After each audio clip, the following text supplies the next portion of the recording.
of a non-duality book, if the Bible starts with the letter bet, that its value is 2, and this is basically the basis of duality is 2. So how can it be the Bible that considered to be, in some people's eyes, a non-duality's book can start with the letter bet when the value of bet is 2? And we just ask Fernando to look not just at the bet, like the Zohar says, not just at the letter bet as the value 2, but at the dot. Yes, at the dot inside of the bet. Because bet without a dot is like the sound of v, like vav, but the letter bet with a dot inside sounds like the letter B in English, b. So the dot, says the Zohar, is what is the nomenon. So if you look at the letter bet, which its value is 2, or the basic of duality, the dot in the bet refers to a non-dual. Or basically the first, so to speak, like when we read the poem of Rabbi Isaac Luria, The Tree of Life, how the light in a way concises itself. It's not a physical movement, but there is a sense of withdrawing itself to the it's not to the center and not to the middle point, but withdraw the light and evacuates a space for the worlds to be or to appear. So the question was again, if the Bible is considered to be a non-dual book, how can it be that it starts with a letter bet, that its value is 2? And the question is simple. The dot in the letter bet refers to the nomenon or the source. Yes, and it starts basically inside of the mouth of the bet, so to speak. There is a dot that this dot refers, yes, to the source. But since, like we learn in geometry, the dot has no space, does not take any space, it's considered to be nothing. Nobody relates to the nothing or the nothingness. We can only relate to something because this is what the senses in us perceive. So this was the question of Fernando. There was a card that was posted. They were posted parallel to each other, and in a way the card answered Fernando's question. Yanis was reading the text under the card and she asked what was Fernando's question, so we tried to reframe Fernando's questions, and here we are. We shall be happy and delighted to hear your questions, your thoughts, your sharing. Whenever you have one, please feel free. Eti, can you hear me now? Yes, we can. Great. Just something that came in mind is is the is there any kind of numerical value for the nikudot? Yes, the one dot, like in the letter bet inside, is considered to be nothing, but not systematically. They are related to more sounds, yes, and specifically this dot, which is located in the letter bet in the Bereshit, the first word, is considered to be nothing.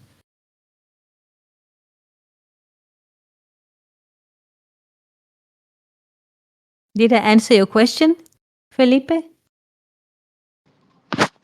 Yes, Eti. Yes, thank you. Most welcome. Any other question? Now we can ask, from which kind of perspective the book of Genesis, or chapter 1 in Genesis, is being written? What is the perspective? Yes, that chapter 1 in Genesis is being written? Which perspective is it? Is it from the nomenon? Is it from the source?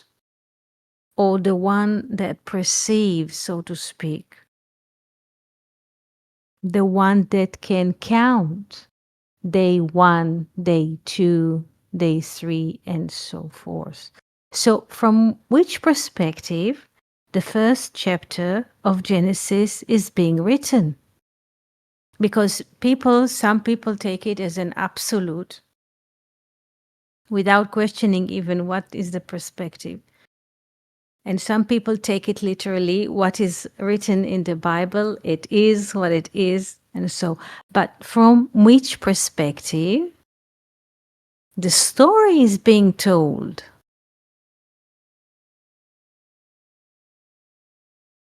Have you ever asked yourself this question? If you are a director, if we are directors and we are shooting a movie, so probably we have a story to tell. And let's look at each and every one of us as a director. Each and every one of us will choose, in a way, another frame to start his movie. The first scene of the movie is the frame in which everything later will happen, or in relation to the first, yes, scene will happen, follow.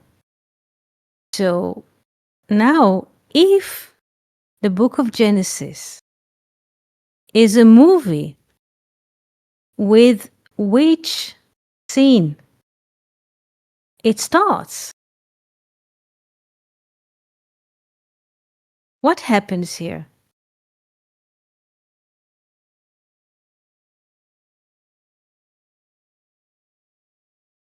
What happens here?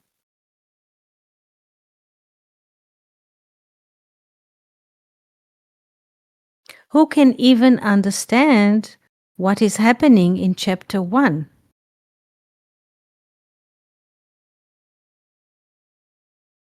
What is happening in chapter 1?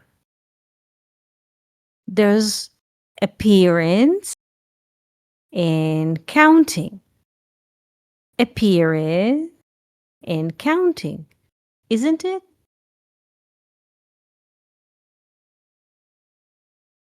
Now, what in us can see and what in us or through us, what through us, we can ask even more accurately, what through us can see and what through us can count. Abigail, to do from New Jersey. You can unmute and speak. At the moment, Yanis has a problem with the microphone or connecting, but please feel free to speak, Abigail.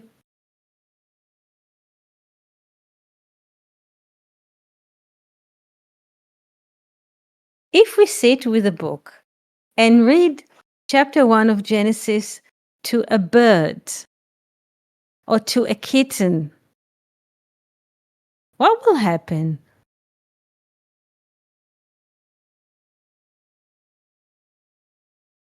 Is the story in Genesis 1? Yes?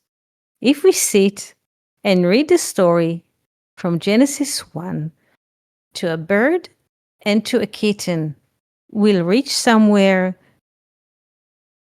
or they will just listen to the sound, to the voice that comes from the heart, and then continue to fly or continue to waving the tail in case of the cat. So Yana says it will make no sense to the bird or to the kitten. That's true. So to whom such a chapter or story can make sense? To whom? To the kitten, doesn't make any sense. It's not relevant. Yes, to the bird as well, to the puppy also, to the butterfly. We don't think so. We presume not. To the bee, to the geese, to the dolphin, not really. To the fish, to the seagull, to the mountain, to the tree. What is happening here? Who needs to hear such a story?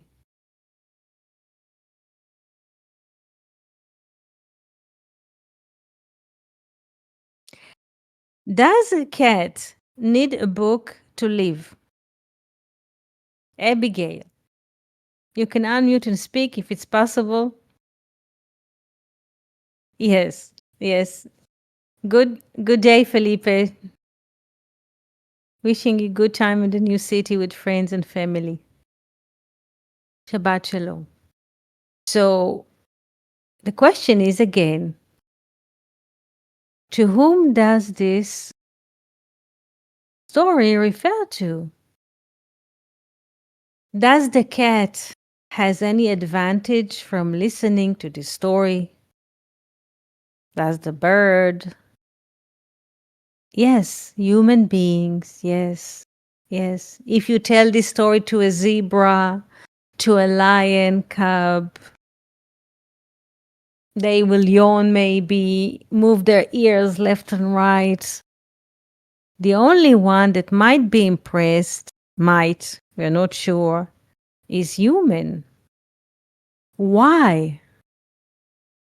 Why human might be impressed from this story? For what reason?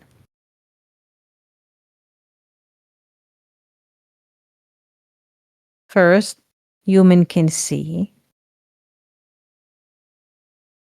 And secondly, human can count. So there is a relation between seeing and counting. So the book or the chapter is written for human. This is it.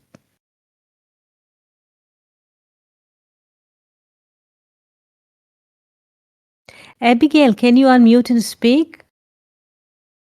We would like to hear your voice if possible.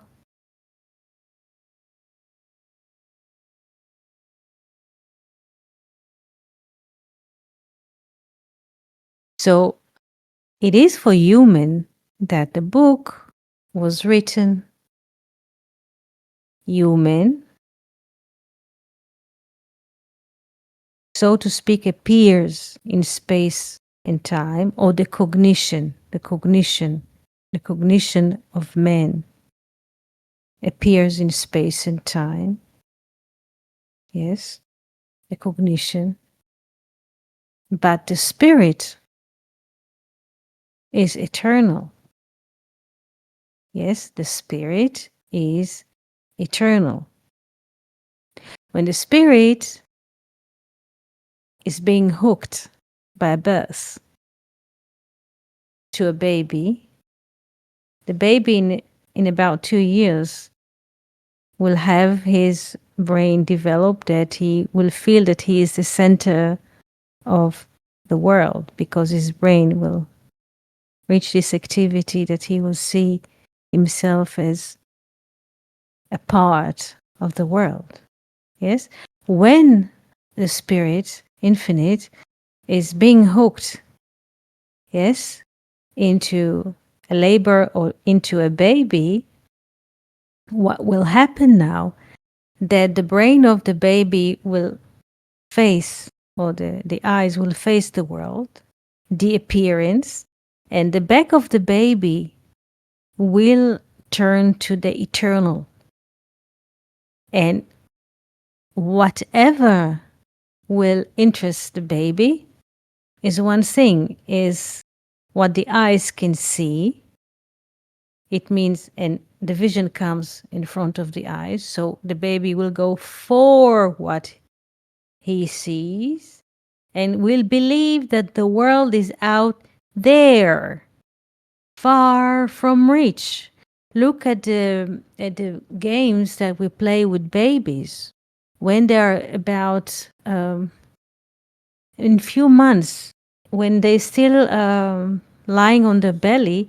You put different objects or puppets that they will reach them. This is how they test them in the Milky Drops. You test the development of a baby to see if he sees and he can reach arm and catch and those for the health of the baby. But what happens is that the baby learns, yes, that the world is out there to get. Yes, the eyes can see the object, the puppet, the doll, the baby kitten also, and the baby is encouraged to catch it. Yes, there's something out there as an object. Even for the baby, 6 months old on the belly, there's something out there, and he reaches and to get. Or if you see them sitting in a booster or in a baby's seat in restaurant, when they're little and they don't have yet a language, they just open the palms, open and close like they want something. Open the palm without speaking like they want this. Open the palms, yes? So the baby, this is how it goes. He will follow what he sees, and everything, every progress will, in a way, will be conditioned in what he sees. He sees a doll there, so he will crawl there to bring it. And this is how we shall grow up to childhood and so on, to believe that the world is out there first, and then there to get something from it. Yes? So there's a division between the baby and the world. And there's a distance and there's a gap that it is always to be crossed or to bridge. While the baby is always going forward, so to speak, to get the object, to get the games or the puppets, the baby is just standing with the back, so to speak, to the eternal, to the infinite. And everybody is expecting from this baby to go forward, so to speak. It doesn't go linearly, but this is the expectation of all human beings because everybody has two eyes. Yes, and two eyes between 2 points, there's only one line, as they say. So everybody's expecting linearly progress from this baby, and even though not just from the baby, from themselves, yes? And they're expecting that the baby will develop and will progress and will go out to the world to get something from the world, while all of us as humans are standing with the back to the eternal. Because what interests, and this is how the book of Genesis starts, what interests everyone is what one mind can perceive, which is a picture or counting or cognition. Yes? If I catch in my vision a street, yes, look from the window where you are. If I see a street, if there's a frame of a street, I know it. This is a street. I say it's the name of the street, or we say I see a street. Yes. Therefore, if I see a street, I know that there's a street. This is how cognition works. And all life around us, in a way, are encouraging this cognition. I see a street, there's a street, and I see a cat, it's a cat. This is how children learn to speak. You point at the cat and you say cat, and he hears it 10,000 times from different people, from the kindergarten teacher. It's a cat, it's a cat, it's a cat. So if it's a cat and I say it's a cat, so I'm owning the scene or part of nature because I can speak, because I can say the word, because we can use language. Now, it doesn't matter what language do we use, all of us, when speaking any kind of language, we believe that we have an absolute perception. Again, is this understood? It doesn't matter which language do we speak, but once the speech is going on, there is a false belief which is suggested by the brain that we are the owner of the language. And the language is basically works as it perceives, uses words to describe, uses verbs, noun, names, and so. And once we are using, all of us, it doesn't matter which language, we're using language, there is, in a way, I would say, a seduction. Yes? And all of us are eating it, that we have an absolute knowledge. The mere fact of us using any kind of language also comes with the seduction that we have the absolute knowledge about everything. Because we can call a name, because we can reframe a sentence, because we can come up with any kind of perspective that can catch reality.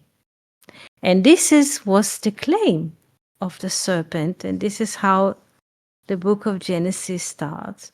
And this is the claim of the serpent. You will be as God, but in multiplicity, not as beings. He says, Ke Elohim. And the sages look at this word Ke Elohim as multiple gods, not as beings. Yes, because everyone that is capable of speaking has some kind of perspective or perception. And each one is absolutely convinced that he or she are getting it right and in an absolute way.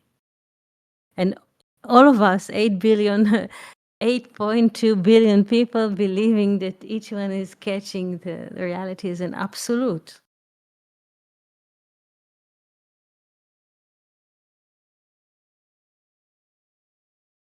So let's return to the baby.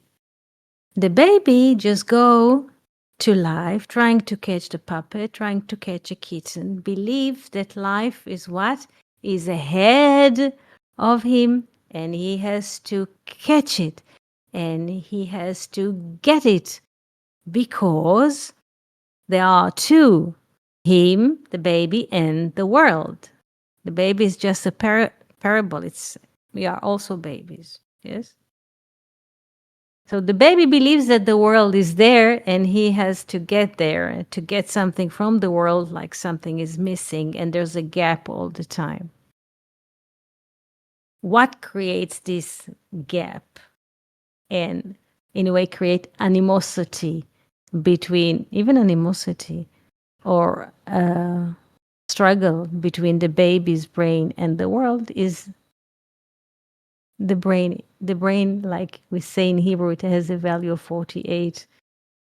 Yes, it always slice reality into two and opposite the two sides against each other. So the baby believes that life is there and he has to be there to get something from the life, and there's a gap. And it's not just the baby, we also believe the same belief, while we're always staying with our back to the eternal. the baby appeared in space and time and was named by someone to be John or Peter, Paul or Mary. And he now, when he hears all the time that he's Peter, eventually he will turn his head when somebody says Peter. And he will know during the time to recognize this body that appears in space and time with the name Peter. And the whole identity, his identity will be pinned around this appearance in space and time that few people in a way shaped, the offer the name and calling him all the time Peter, Peter, Peter, and he turns his head and he believes that he is Peter, that he is bonded to those 3, 4, 5 people around him and so on, and this is his story. But this is only a suggestive story to the body that appears in space and time. This is a suggestive story. It's of a making. It's not the absolute and it's not the truth. Because once that there is appearance in space and time, also comes a duration and comes a story. Because what appears, we always believe that there is a relation between frame to frame, and we are starting to basically to tell a story.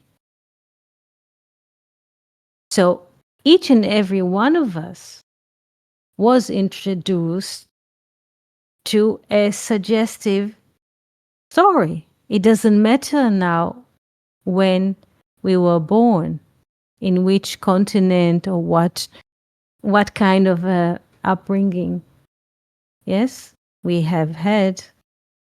We received a suggestive story and we learn to attach ourselves to this story and to those storytellers and to believe this is the absolute truth. But this story is relevant to whom? To those that appear in space and time.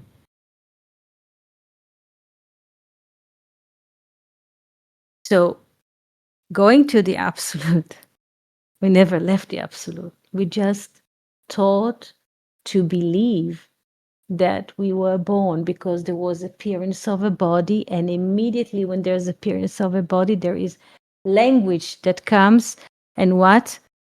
And glue itself to the object, yes, to the appearance of a body, and grants this baby a name and a story, like 2 or 3 adults that this baby came through which, and those are the parents, and ta ta ta ta. So, and then you have a story. And what is so interesting in this story,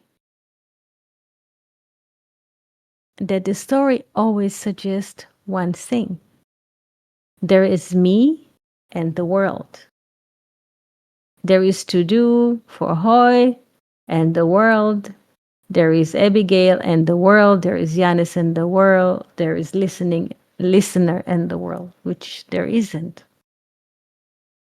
But this is what the story of Genesis, and this is not the story of Genesis of foreign gods or so. Yes, this is how human sees the appearance in space and time. Because if there isn't appearance in space and time, we could not speak about Genesis or Bereshit. Bereshit basically means Bet dash Reshit. When Bet is 2, Reshit is beginning. So there are 2 beginnings. What 2 beginnings? Space and time.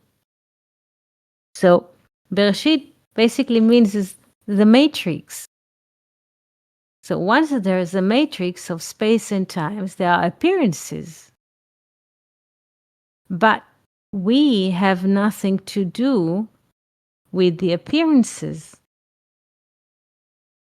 We could be closer to the truth if we would say there is non Yanis, non Abigail, non To Do from Jersey. Why? Why will be more close to reality? Because the names that we granted are given to us only because there is appearance in space and time. But the real nature is no name, which like non-duality, non-two. So we could say non-Yanis is a better turning. Non-Abigail and non-to-do from Jersey. Because once there is a name, now it doesn't matter which name or who granted the name to the baby. Once there is a name, there is space and time. Because names cannot appear, or language cannot appear unless there is a space of time. Because language is for communication. Why do we need to communicate? Because there is a sense of disconnection and brokenness. And we always try to cover it. This is the fig trees, yes? Trying to what? To cover with communication. But why there is a need to communicate from the beginning? Because there is sense of disconnection. Why there is sense of disconnection? Because there is a primal sense of me and the world. A separation.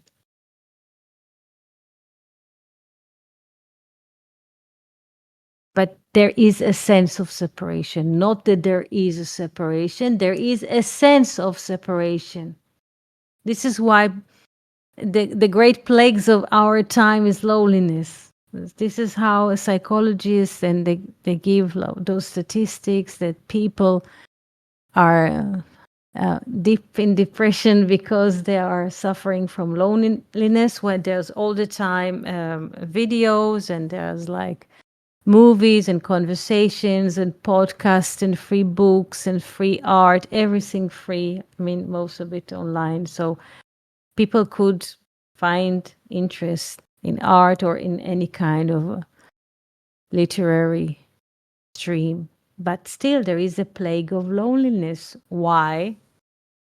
Because there is sense of separation. Not that the separation is true, that there is a sense of separation, sense of loneliness, sense of not having friend, of being able to communicate.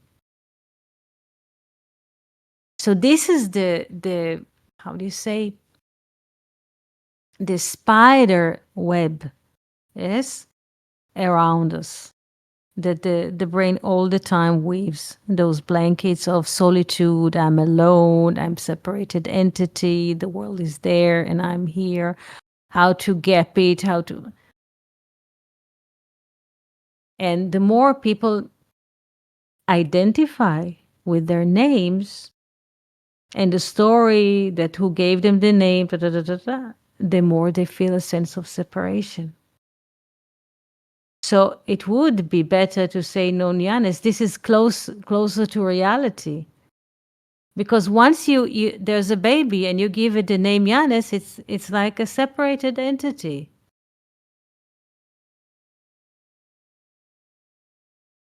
It doesn't matter what name you give the baby. People are going with those dictionaries before birth, which name to give to the baby, if it's a boy, if it's a girl, meaning, number, numerology, mythology, God knows. It doesn't matter. Once the baby is being born, it will experience at the age of 2 years a separation. And with the separation will also come a new word. Word, me.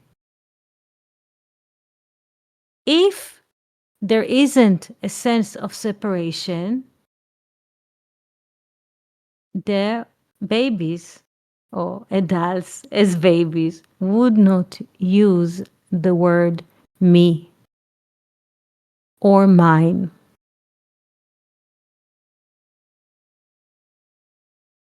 Mine or my car, my book, my pen, yes, my notebook.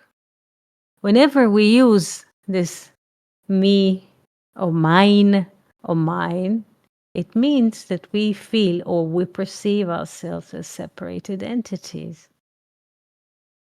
And once we see ourselves as separate entities, everything starts to look very, very narrow, isolated, choking, bitter, and depressed.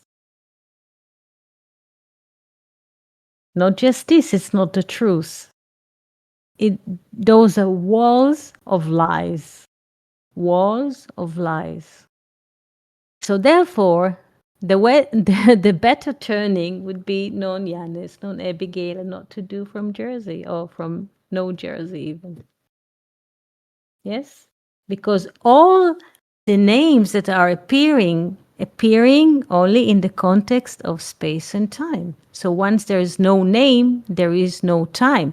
Therefore, the last line of the poem, The Tree of Life, he says there, and there is no name that can catch the infinity. Because once there is a name that you can catch, it means it's finite. Once we're using words and language, it means it's finite.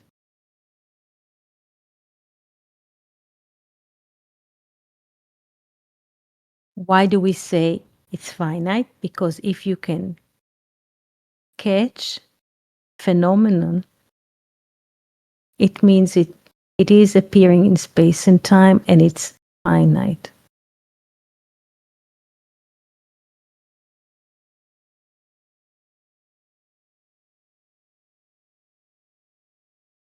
So the more that we lose interest in our name, in our heritage, how many generations your people are sitting in, the more we lose interest in the story. Yes, about the name, about the not non-existing me, it's better. It is just better because it's closer to the truth. Me or a name next to it is just an invention. This is just a, how do you say? There's a present, and then you wrap the present. Yes, and this is only the wrapping. Yes, it's just a box around it. This is what it is. So if we believe that we are the box, we are not the box. We are eternal. And this is the great news. We are not of the finite. We are not of the finite. So with this beautiful message, I would like to thank each and every one of you for participating in this beautiful conversation. Thank you so much, Yanis and Abigail, and Tudu from New Jersey, and to Felipe in the new city, and to the listeners. Shabbat Shalom, Shavua Tov, and see you soon on Monday at the same time. להתראות.